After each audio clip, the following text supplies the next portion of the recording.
everybody. This is Jason here, and I'm very excited to have with me tonight to tell a little bit about herself and why she got into this crazy paranormal investigations. I have Miss Brandy Tinder with me. Thank you for being here, Brandy. Brandy is an investigator. She's a researcher. She's also she's the Aaron to my Zach, and we'll get into that a little bit in a minute. But Brandy, how are you doing tonight? I'm doing all right. Thank you for having me here.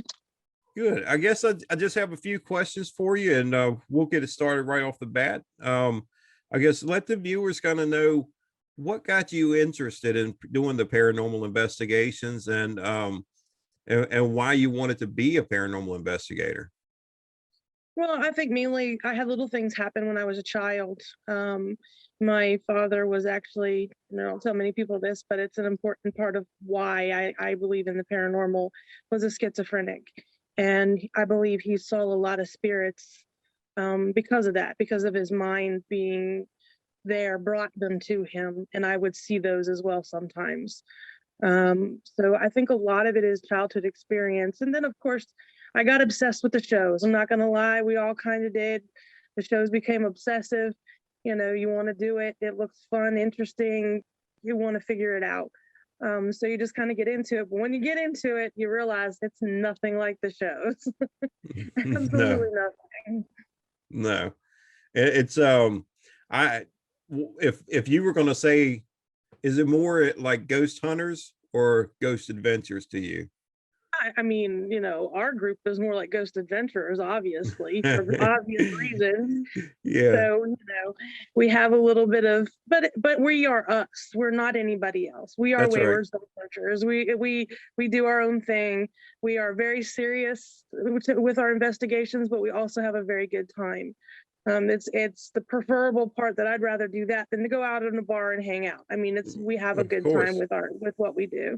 Yeah. Yeah, of course. I used to tell people all the time, to me, it was more like the ghost hunters, because, you know, when you watch that show, it's a lot of them just standing around asking questions in the dark. And it is a lot of that. But when the activity picks up, then, yeah, you're getting more into like the ghost adventure style. Yeah. I still don't know if we've ever found a demon. No.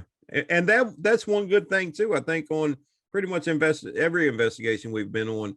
I'd say that 90% of it, the energy, the spirit, or whatever you want to call them, ghost, it's always been not bad. It kind of good. We have had some that kind of make you feel a little bit uneasy here or there, and that doesn't make them bad. It just, you know, kind of gives you an uneasy feeling. There was one in particular that had me pretty worked up, and that, you know, that's something that one really had me. I don't know what it was, but that one had me pretty good. And that was at the Walker House in Charlottesville. At the Walker House. So yeah. what was your favorite location out of all of them that we've been on? I mean, we've been on a lot of them, but what was your favorite one, if you had to pick? I don't know. I think my favorite one was that one that was out in the middle of nowhere, that had no power, no nothing. I can't remember where we went, but the house was empty and it had some interesting things in the ceiling. Appomattox. The Appomattox house. I think that had to be one of my favorites, even though we got chiggers everywhere and all that kind of stuff. I think it was because it was like so rustic and out there. We had to use the generator, we had to do this, we had to do that. We didn't really have much experiences, but for the factor of our group and what we like to do, it was fun. You know, the walk through the woods to those other old buildings and things like that. I really think the Appomattox house was probably, I just had a good time out there. I would have loved to have gone back there eventually, but yeah, I don't know what it was about that house. Yeah, well, let's give a shout out to, rest in peace, Tina Nichols. She's the one that turned us on to that house. She was my #1 fan. Yeah, she was. Yeah, but great lady. Really miss her. So what location scared you, if any of them actually scared you, or if it was just some kind of something happened there that made you uncomfortable? What location would that be? That's definitely the Walker House. Not Walker really House. necessarily. not necessarily really scared me, but it definitely, there was something about that house that, and I literally felt like I took something home with that house. Um, there was something there, and I really didn't know. Remember, I went in not really knowing anything. I didn't know anything about that house, because I preferred that. I was actually probably the first house that I really did that, where I said, Yeah. no, I don't want to do this walkthrough. We'll go through later. That was the one that I actually picked up on on an object that somebody said an object they felt had something to it, and I picked up on the same object. Mhm. So I think, and I really think that's the house that kind of opened me up. I'm I not do sure too. why. I do too. And I do believe that you took something home from there. I don't know if it I don't think you took a spirit home with you, but I think you took a new ability home with you Right. I do. because And even just talking about it, it gives me goosebumps, because the Walker House, for some reason, is going to hold a place in my mind and in my physical soul that has probably been something that has affected me the most as a paranormal investigator. It really was that night. I don't know what it was, but I started carrying stones after that night, like a tiger's eye, things like that. So I carry a lot of those to try to ward off anything that could possibly walk with me or anything like that.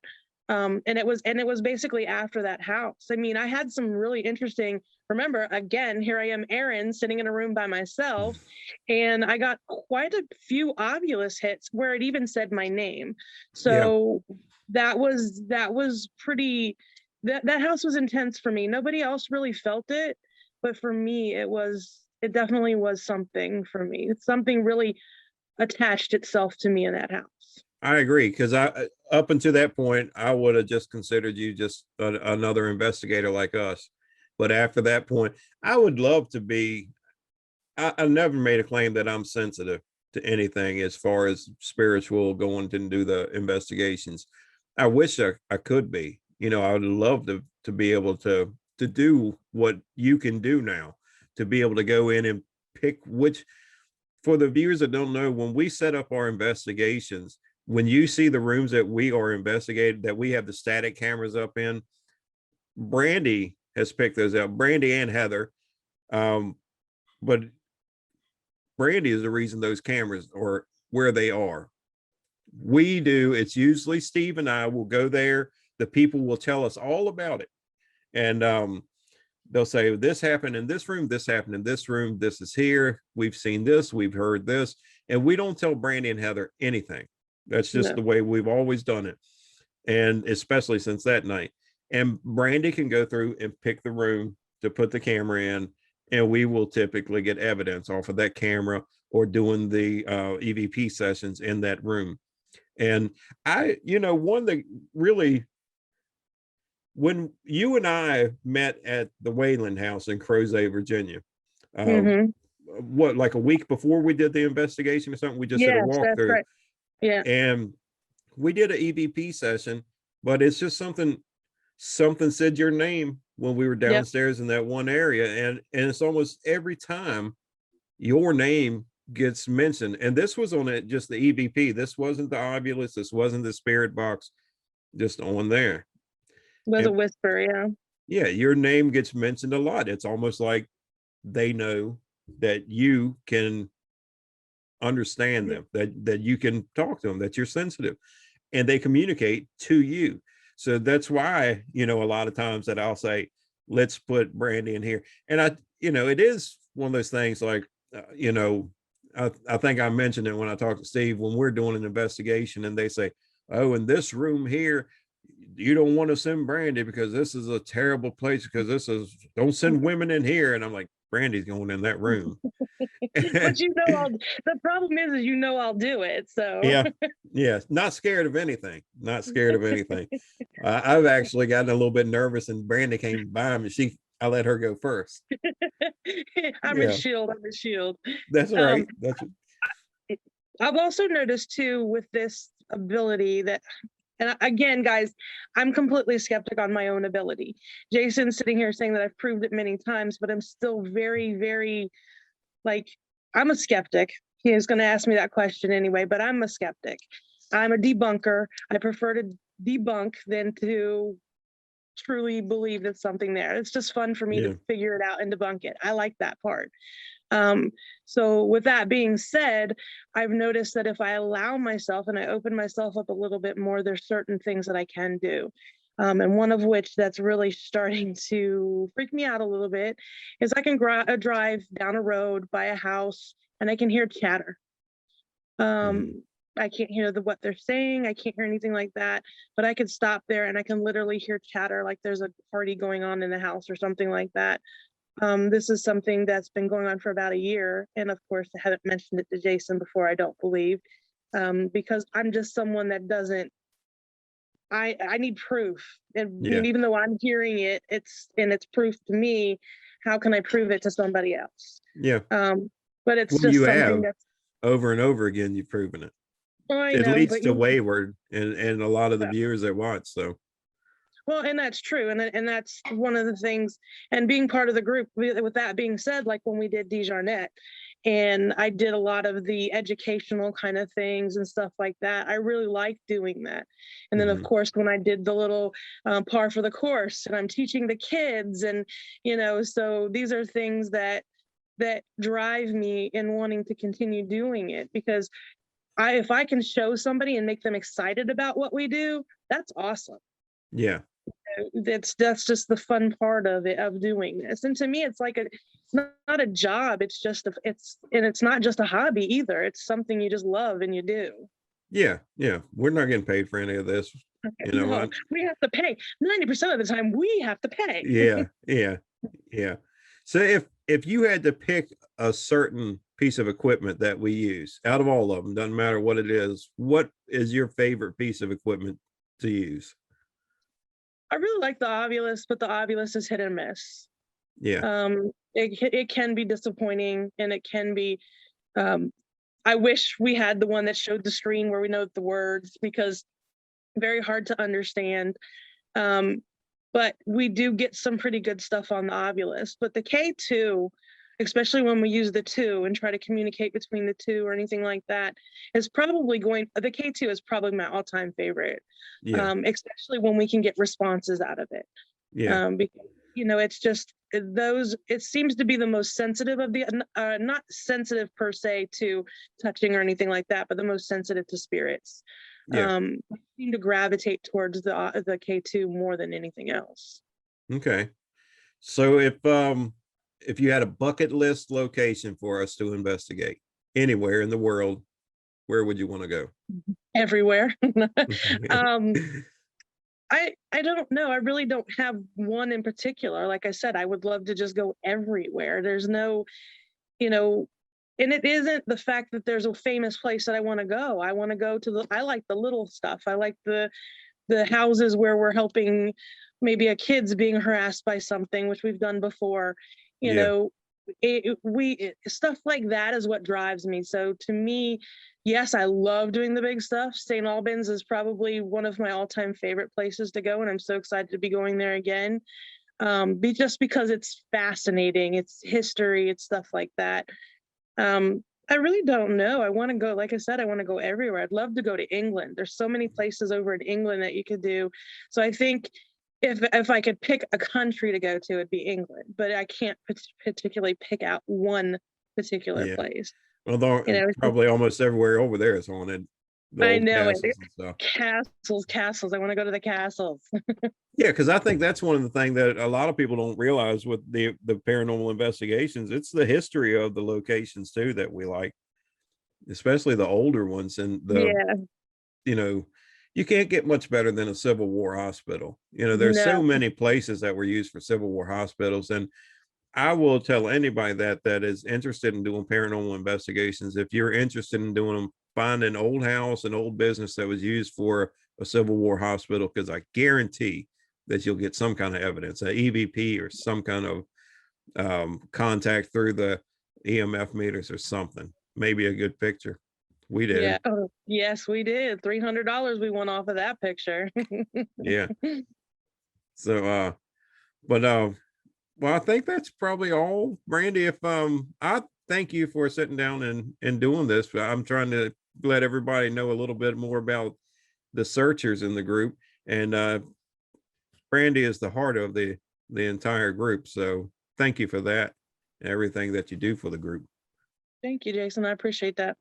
I know I appreciate it, and everybody else does too. Thank you, sir. Is there anything that you would want to tell the people watching? Anything, any kind of advice or anything you want to leave them with? Yeah, I mean, absolutely. If you're determined and bound and determined to get into paranormal, just be simple. Be simple at first. Take your recorder, find yourself a K2. I'm telling you, K2s are fun, just because they have all the pretty lights. Yeah. But a recorder is going to be your best friend. Yeah. Always have a recorder, and just enjoy it. Don't just be completely 100% serious all the time. Enjoy it, because really, honestly, I think when we're enjoying ourselves, that's kind of when we get the most activity, Yeah. because it puts out an energy that the spirits can see as, okay, well, maybe they're not so bad. Maybe they're not trying to. So just have fun with it. But also, if you're going somewhere, you want to be serious. You spend a lot Yeah. of money on equipment, you want to be serious. Yeah, that's But right. just enjoy it. That, I think that's the biggest thing that you can take away from it, because it is something that can be very fascinating and very exciting. Adrenaline. I'm an adrenaline junkie, so that's the fun part about it. So I think that would be the best advice that I can give anybody that wants to get into paranormal world. Just enjoy it, embrace it. I don't mean to go grab your Ouija boards and channel the spirits. I mean, enjoy it. You're learning, no matter what you're doing. If you see a spirit or anything like that, you're learning history, and history is pretty darn fun if you think about it. So What would you just tell love. someone who's think they've gotten more sensitive, or like how you've become from investigating? I have fought with it a lot. I will admit that, but it's been not necessarily where I don't want it. I do want it. It's just the fact that I have to learn that if I embrace it, how do I? That's my biggest fear, is if I completely embrace it, how am I going to control that, and how am I going to handle that? So I think that a lot of it is, and I try to, when we go on investigations, I really do try to open up myself in order to get the best possible results. I've found ways to calm myself and things like that. So if you have what a sensitivity, or even, as an empath, because that's also what I am, as an empath, then you're going to want to sit there and you're going to want to find ways to channel out some people, some spirits, because you don't want them there, that you don't want them near you. So you have to find little routines and ticks and things like that. I mean, I've woke up with someone standing over my bed before. So you have to find ways to say, nope, I'm sorry. I'm not dealing with you. Move on. I mean, they Right. will usually, so you just have to find ways to cope with it. That's the biggest thing, is that you have to find it. And I can't tell you what to do for you. You have to figure out what you have to do for you. And that's Yeah. something I'm still learning. Yeah, you probably think somebody like me, when I said that I would love to be able to do what you do, you're probably thinking this dude's nut. You don't want this. No, I mean, it's not necessarily a bad thing. I mean, I do embrace it for the most part. But sometimes with the chattering, it does get to me, because I also can feel an emotion with that as well. Today I was out driving around, and there was this really big stone building that was abandoned, and I drove by it, and it gave me this complete feeling of dread, and I can hear the chatter. I mean, just dread. I had to turn around and go back to kind of verify or validate that feeling. And it was complete and total dread in this building. I don't know what it is, but I'm going to remember the street name, and I'm going to see if I can find any information on it. And if I do, I'll keep you posted, because it was really pretty cool. Yeah. So I'm excited to learn a little bit more about that one. Yeah. Very cool. Well, again, thanks for sitting down with me, Brandy, and I can't wait to see you in person. It's been a long time. We'll just, Yes. yeah. Yep. See you soon. The 10th, July 10th. I'm excited. Live on Facebook. That'll be the Absolutely. big return investigation to St. Albans. We'll That's gonna see be a what good one. blooper. We'll see what blooper I do this time. It'll probably be a few of them. We'll see. Yeah. Probably. Thanks, Yeah. Jay. All right. See you soon, Brandy. All Thanks, right. everybody. Have a good night. Bye, guys.